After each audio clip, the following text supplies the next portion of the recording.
So, hello guys. Ito ang Onyx Nano Flare Clear.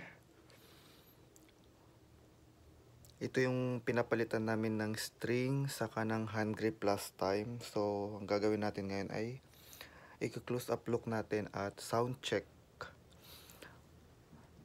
ang napakagandang raketang to. Ayan. Ito ang Nano Flare Clear Onyx. Ayan. Let's go. So, ito na yung grip niya guys. Pulang-pula ang grip. Ayan. Kinamit natin grip dito ay by Victor. Ayan. Kikita nyo dyan. Ayan yung handle niya. Onyx logo. Ayan. Ito ay 4U up to 26 tension niya. G5 85 to 11.5 kg. Ayan. Kikita nyo dyan. Up to 26 ang tension niya. 11.5 kg. Ayan. 4U siya guys. Yung handle niya. Ayan. 10mm longer and headlight balance po siya.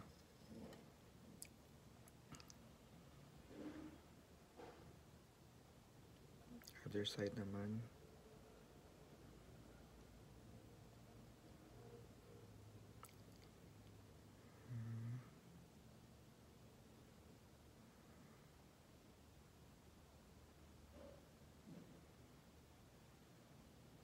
Ganda ng color combination niya guys. Black and red. Ayan.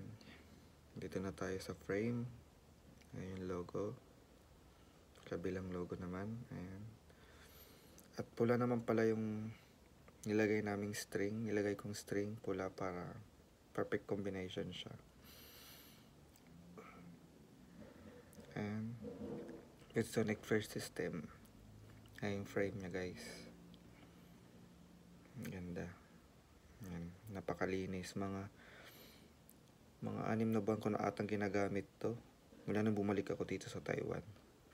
Ayan. Ito yung una kong binili nang bumalik ako. So, ayan. Ito yung kabilang side niya. Ganun din.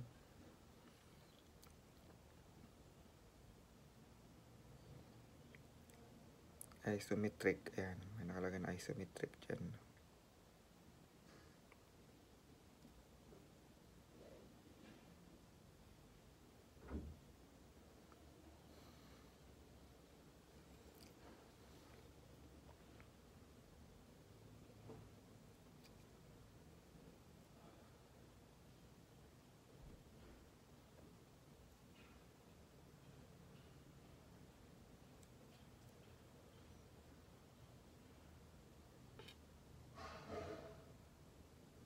Ganda niya guys.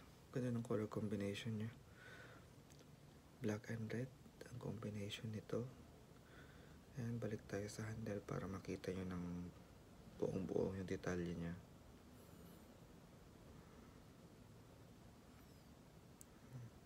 Ganda. Ayan yung string niya. Pulang-pula rin.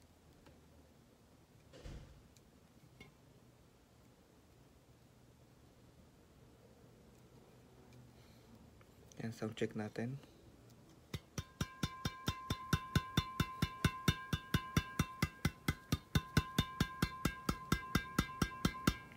Ang lutong-lutong. Napakalutong ng 26 tension niya. Ayan. Isa pa.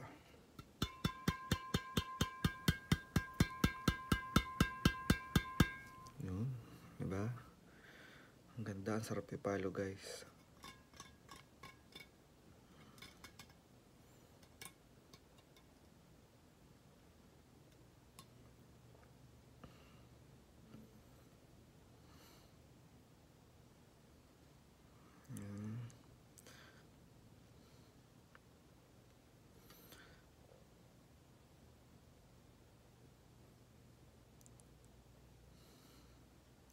So, ayun lang guys. See you in the next one. Bye!